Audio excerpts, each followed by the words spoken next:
kaka ndenge na yebisaki bino libota na Nzambe bana monde entier chaîne ezaka kaka moko Kilongo TV. C'est une chaîne sociale. Les chaîne etali makamba sociale. Nalingi to s'abonner biso nyonso Kilongo TV. Oh Kilongo TV. Bino ba ebolula journal botala makamuni nezoleka na mboka na yo. Bino ba ebolula miziki. Oh miziki ya Ngiama Makanda le roi de la forêt. Papa Chéri Jibin pia na leader Amu Fubin. Tunango kotala ye wapi. Kilongo TV. Bino ba ebolula ba prédication ba maté ya pasteur Lité ya Kanda. Okotala ngana Kilongo TV na zoloba bien. Kilongo TV yenda kangi masolo. Kilongo TV chaîne moko. Oto tikali nango. Kilongo TV. Oya koboya Kilongo TV na zoloba bien na zo chama ina munokote yaya. Façon na ko papolela ye akolapa. Bana na Nzambe, baseli ya Nzambe mutu nyonso. Mwana muke mukolo papa mama. Yo muto lula chaîne ya kitoko Kilongo TV yango yo. S'abonner mbangu mbangu poete otala biloko ya kitoko. Boniko ekomi nini yango yo oko s'abonner yo oya mutu munene oko s'abonner na Kilongo TV yo. N'hésitez pas à liker la vidéo si elle vous plaît et si vous êtes nouveau sur la chaîne, n'oubliez pas de vous abonner et d'activer la notification pour ne rater aucune de nos prochaines vidéos. N'hésitez pas à liker la vidéo si elle vous plaît et si vous êtes nouveau sur la chaîne, n'oubliez pas de vous abonner et d'activer la notification pour ne rater aucune de nos prochaines vidéos.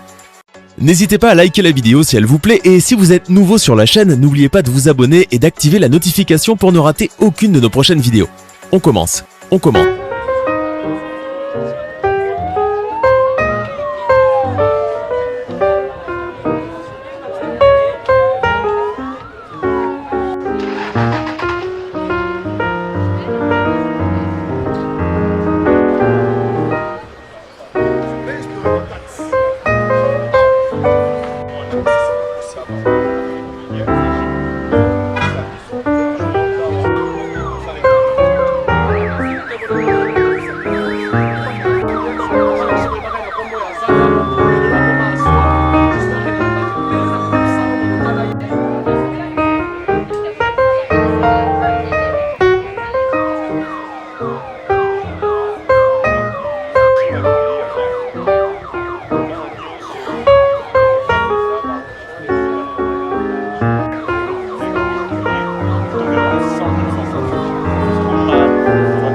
Mesdames, Messieurs, très chers internautes, vous qui nous suivez à travers le monde, nous avons cette douleur de vous présenter ce reportage sur les obsèques de TJ Kabamba, le fils biologique de l'artiste et comédien Cartouche Kabamba Masasi, dont vous connaissez. Cet artiste qui a évolué au groupe Salongo, il a un long parcours, vous savez, il a perdu son enfant. L'un de ses enfants est parti. TJ Kabamba. TJ Kabamba, c'est un joueur, il fait jouer au football et il devrait normalement jouer dans l'ASV Club cette année. Et le 1er janvier, on nous a annoncé la mort de ces joueurs, de ces jeunes garçons, TJ, qui nous a laissés. Et vous voyez déjà, les artistes sont nombreux ici, les comédiens sont trop nombreux. Ils sont venus compatir avec leurs frères, leurs papas, leurs amis, Kabamba, Cartouche, Masasi. Voilà, je vais tenter de faire quelques interviews avec les amis qui sont là. On va commencer avec qui? Eh bien là, je vois Dadi Dikambala, M. Biou. Et il est là à mes côtés. Bonjour, mes condoléances. Bonjour, merci. Sangwaliwa, moi, Masasi, je suis Isaranga Passi, kokufela esalaka parce que là on est naturel est naturel mais séparation nyonso ezalaka pas surtout que moi nazana nous gêne donc les joueurs oui avenir ezaki belé bon pas c'est ça parce que kufi na jouer singulier kufaté mais il est naturel voilà.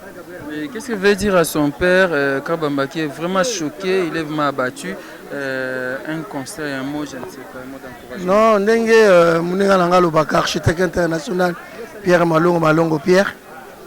Tovandaka, tovandi exotique biso la biso verso de charme ici monsieur JC Mangala, tovandi tobeta masolo Manix évacuer les totonga, tobeta pela masolo Liwa, tobeta masolo.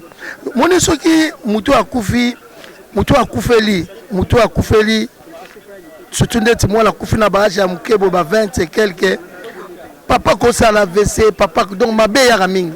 Donc c'est un faux courage ezala. Parce que pas c'est ya ramingi et pas papa. Parce que les tobo tarabana na biso, tout le monde a un jour il y a zo relève na yo. Donc soki ya kufi avant, soki yoza na force té mabe goya. Mabe pene goya mais courage nazo yebisa epe na pona bino na donc nazo pesa ba condoléances yo mbuta metro makengo apesi Marie Sunko ya pesi na pesa masasi atindi pa na yo oui atindi pa na ngai parce que to na contribution bango bien contribution ba romona ye bango moko parce que biso to koma roboya ko zo ba engagement ya makambo esengi créera toujours ezaka neti baso yebisa me condoléances comme te ya mieux mais so yebisa kuna ke semaine wana mbo on est goya message repesa olobaka nde balobaki te mais so ba bino me condoléances repesa. Merci beaucoup Dadi Dikambala. Comprenez, les cartouches Massassi c'est un artiste et comédien. Les comédiens ont leur façon de pleurer, ont leur façon de voir les choses. Et je vais interrompre leur entretien.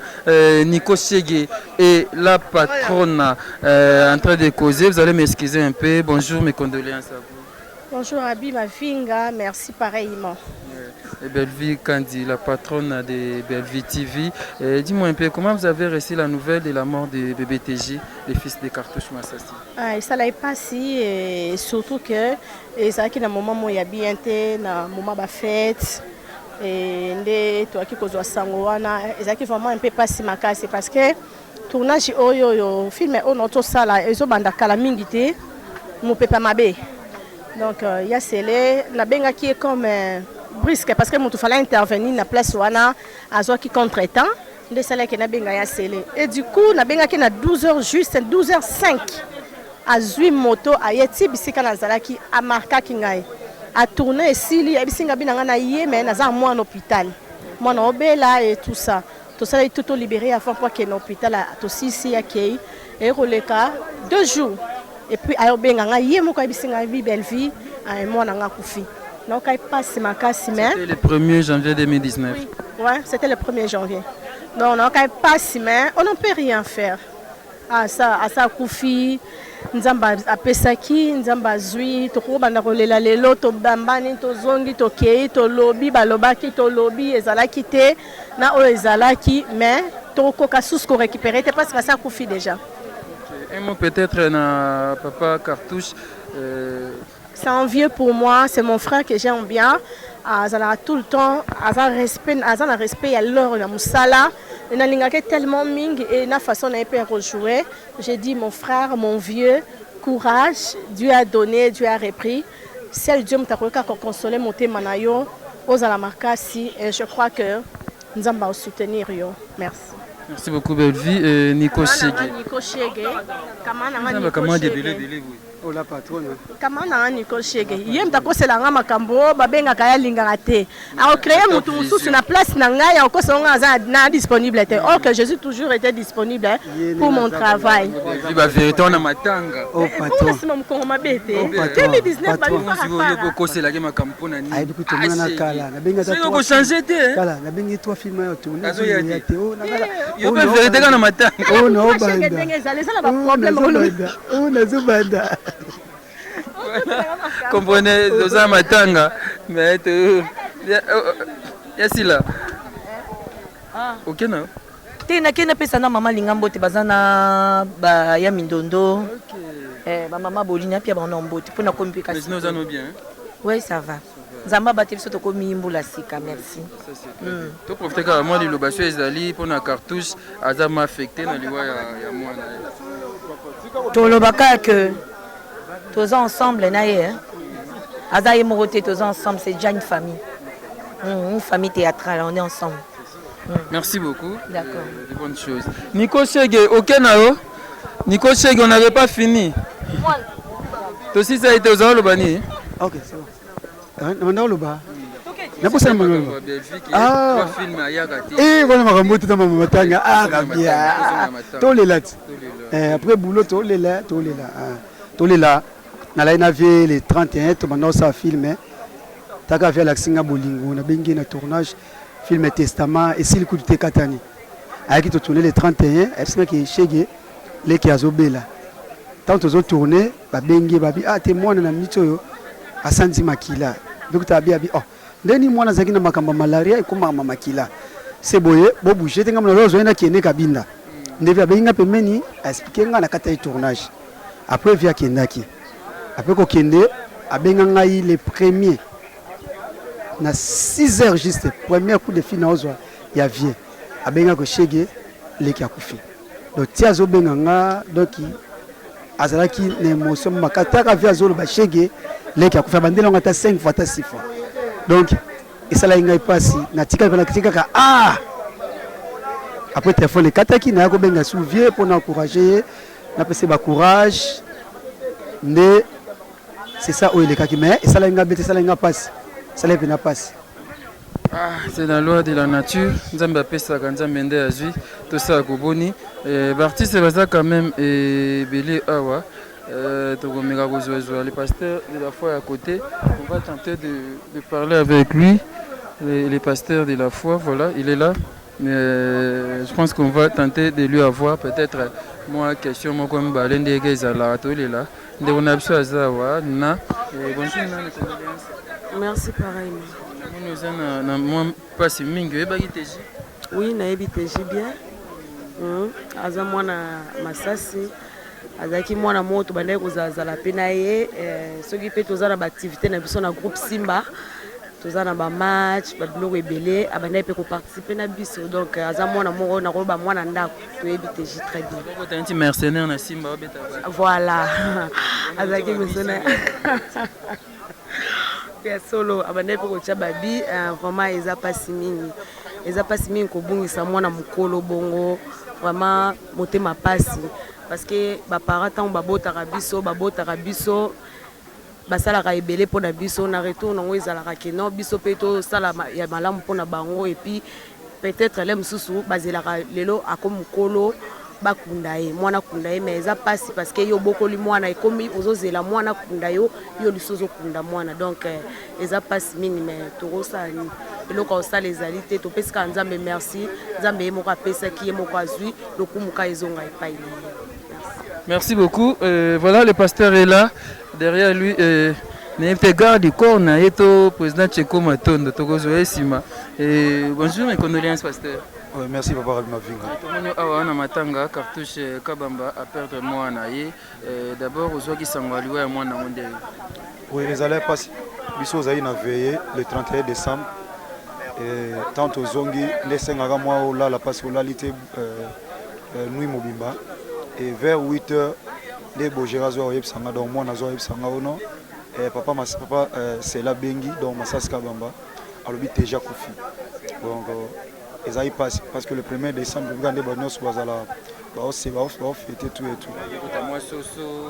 Donc blessé ma casse et blessé biso tous les gens attendent la prière parce que tous les gens va prière dans biso l'église quand on le premier titre sont les trois ils a qui na sacrifice la jeune tout et tout mais sauf que bana ba comme traumatisé parce que ba yebaki TJ ando na ndaku frère na bango et tango ba ki sangwana des amona ala tata mo la mabona ni bana balata été do ba koka été balexé penza journal onde ngwana donc ils a qui lo passe parce que sangwa liwe za ka passe. Qu'est-ce que vous voulez dire par rapport à tout ça? Apparemment, Massas a perdu un fils, il est vraiment abattu parce que moi, je suis en Vita, c'est l'information à la saison Oyo. Et comme il a été belé, au perdre moi Nayo, au perdre peut-être Isaac Nayo, et ça, aux moins apparemment, aux un espoir, tu as vraiment tout perdu. Qu'est-ce que vous voulez dire par rapport à ça? Ça, c'est vrai par Arabi parce que, bon, en fait, Naolobango, parce que nous avons enfant naïe, et puis quand il parle de son enfant, mais partout, Balobango, Baïbi TJ même à l'étranger. TJ, mais ça, c'est l'obligatoire, c'est TJ. TJ, Azaki, le col, à part Christ, quoi. Azaki, le col, l'espoir, naïe. Hier, moi, ça l'a fort. Moi, la l'équipe Azaki a sali tout la Renaissance.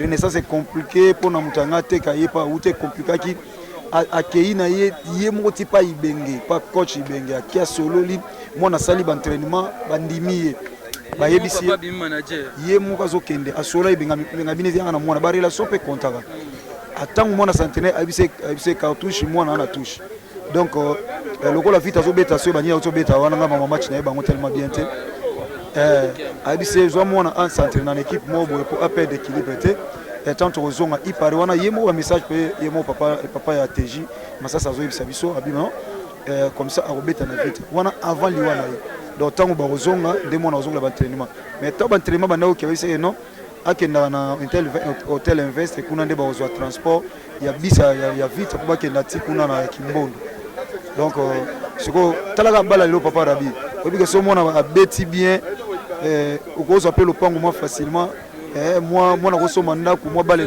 j'ai fongwami pour balé zo futa et du coup papa za locataire et moi na noche la pe moi espoir ayo ku Fabrice que bibon ya pambe bandi bibon est compliqué il faut que ta comment ti moi na kufi c'était pas facile donc on m'a pissé ma casse. Merci beaucoup, je pense que vous avez compris la petite histoire. On est là avec les gardes du corps Tcheko Matondo. C'est mon frère. Papa Tcheko, c'est mon frère. Vous faites un sima mutugweli kamni. Ce qui peut attendre la brutalité. Parce que mon artiste, mais il faut moi pour les ala. Donc garde du corps, oui, j'accepte, c'est mon grand frère, mon frère Nanza, mais donc voilà. Ça c'est très bien. Voilà. En fait, c'est comme un dame, on a perdu un enfant, on a perdu un frère. Dis-moi un peu, aujourd'hui, Sangoya, Liwa, Ngondengani. C'est vrai. Sangoya et Sengo. Patini Mbongo. Ndeko bala, zala toujours Sengo. Tu es un baron et Sengo. Mais tango eza ndeko kufi. Eza c'est la douleur, l'amertume, eza choc qui a passé. Et comme la Kibiso n'a passé, c'est la Kibiso m'a monté puis le 1er janvier, ils ont bien été. C'est la Kibiso bien été. Mais qu'est-ce que vous pouvez dire un papa cartouche à perdre moi? Oui, il y a Kopak Saga parce que vieux tous la gagner à tout moment. Et bazota la nguizani na yoka son télévision, bazomo na kevier, azoko intervenir. Et na kolbaka courage. Nzamba Lola a payé Makas à consoler parce qu'il est le bon consolateur. Qu'on perde un fils, oh déjà comment qui j'ai l'ingé fongama car le ban nango yomoko, j'ai l'ingé fongama na musala ya football et na moi tant mon keboy. Si on peut dire tout le bakaka nini Nzamba zolokomo mais Nzamba a consolé les bota et c'est vrai pas c'est ça mon thème il y a lui là mutute. Nzamba a consolé, bon c'est comme ça. Nzamba a consolé, a payé Makas, Nzamba zolokomo. Mais tout ça, les vraiment venus dans l'ensemble, c'est depuis tant que en tout cas tous ensemble na Kauka, même Yoka sont vraiment groupe théâtral Yoka sont et pas ça qui peut message dans la télévision parce que le moment où la communication est atteinte, internet est coupé, c'était difficile. Il y a quoi informer bande de cognos donc c'est bande comme ça moni bangote botunate moni bamsu ba yakite c'est parce que de bouche à l'oreille oui mais communication internet ça peut bien nous amazolo comme donc on est là. Merci beaucoup, je pense qu'on va citer avec une ou deux personnes. Il y a Lulé là et voilà, il y a Lulé, s'il vous plaît, vous pouvez vous approcher ici et bonjour, mes condoléances. Bonjour papa, merci beaucoup. Vous êtes des mots très social, ma camarade Sanga été Sanga Liwa qui ont des. Bon, tant on a dit que Sanga Liwa a TJ, nous avons un tournage et par après, petit message, quand on m'a éprouvé, à perdre moi en TJ. C'était le 1er janvier, non? Le 1er janvier. Vous avez tourné le 1er janvier. Aïe aïe aïe, Bisso, Donc, Moussalo Dopona, le 1er janvier, nous on tournait. Na compte il y a Bilo, on a vu il y a Kin. Puisque matériel total là qui est Rubimaté, c'est là que nous mais on était en plein tournage. Après tournage, Kaka, na 4 idées de message, c'est là les profils à perdre dans TJ. Ça m'a fait du mal quand j'avais entendu TJ. Nathalie TJ, on a Simba au kinétique dans la classe. On a maman na yo. TJ na flacon, on a Kangaboye. Na maman na bango Brigitte, ça m'a fait du mal. Moi je me suis dit na kataki tournage, on a porté tika qui na kenengi mbango pas ya CD effectivement na komi boye. C'était de la réalité. Déjà Koufi. Donc et ça lui passe donc des titres zawa, toye to vandia wana matango yo. Et ça lui passe ko perdre moi na âge ya ba TJ 23 ans. Talagaka, c'est triste. Vous avez préparé pour habiter en avis ta saison. Ouais, saison, on a Rangers. Et ça, on a coaching à Ibenge. On a Rangers à Bengen avec club. J'ai dit, on a joué ça yo. TJ, Jésus Mouloko Bakosa. Jésus Mouloko avec le Bakosa. Dribble, c'est la moi no yo. Et puis, il y a qui na dribble na vitesse. Bah, loisir, tu as mais à Mérissa, vieux paiement. Pour ce que tu es lié, ça dit dribble, mon ami, à d'autres dribble na vitesse, non, peut-être ça qui a talent. Son monia, c'est là, c'est que à perdre le moko, mais et là on sait qu'on a les latés, mon Nzambe yo a pesaka, il mon abotoli, mais quand Nzambe on a pesaka TJ, on se la surpris. TJ kuta malamu lisusu ya bière bima oyo pena ke a longola yesu mais passion na nyoso esa nango a opesa sourire muso makasi. Merci beaucoup Yaloulé. On va terminer les interviews avec notre frère Maniata, Sundiata Maniata. Et bonjour, mes condoléances. Ouais, merci Rabi Mavinga. Bien sûr, tu as tous affectés. Toi, on a passé dans le thème, tu perds de Yabiso Moana cartouche Kabamba Kei, TJ. Vous avez quand même? Oui, on a peut-être Moana Biso, on a petit Nabiso. Tous à la Biso Naye. Donc, Mbalebele. Mbalebele vraiment. C'est ça qui c'est vrai, on est tous affectés, mais Kabambaza très affecté. Qu'est-ce que tu peux lui dire? Moi, encouragement, autour de Bana. Donc là, on a aussi vraiment à Kangamote Manzambe m'aura permettre yango, il m'aura aidé pourquoi à permettre TJ à Tikabiso. Vraiment, ils a passé, ils a essayé, ils a passé, mais à Kangamote ma parce que il m'aura za mettre à temps et à circonstances, il m'aura aidé pourquoi l'ingi TJ à Tikabiso. Ndenge kaka pesaki TJ ye moko ayebi nini oyo azobongisela ye donc kimia na nzambe ezala na ye vraiment bien que TJ grand garçon na biso 24 ans na ye donc elikokaki lobi ya le 10 donc akokisaki 24 ans lobi le 10 po abotama le 10 janvier donc tala kaka TJ atiki biso et apasi makasi vraiment donc nzambe asimba motema na ye donc c'est ça oyo nakoloba na vie yango wana. Merci beaucoup. Et bien voilà, on est donc là à la morgue de l'hôpital général de référence de Kinshasa à Mama Yemo, bébé Kinshasa kala. Toye awa toya kokabula mawa na libota ya cartouche Kabamba. Tozana passe na motema to perdre TJ a koufi na 23 ans d'âge à Koksaki, un Koks anniversaire n'engeza ailleurs. Le 10 janvier, on a vraiment mal, ça fait très mal. Et bien, on est là, corps n'a bimité, dès que corps est kobima, beaucoup de gens image qui nous place et que vous allez exposer, tokoba reportage nabiso. On est là donc avec Coco Dema poursuivant ces reportages.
Eh bien voilà, ça fait très mal.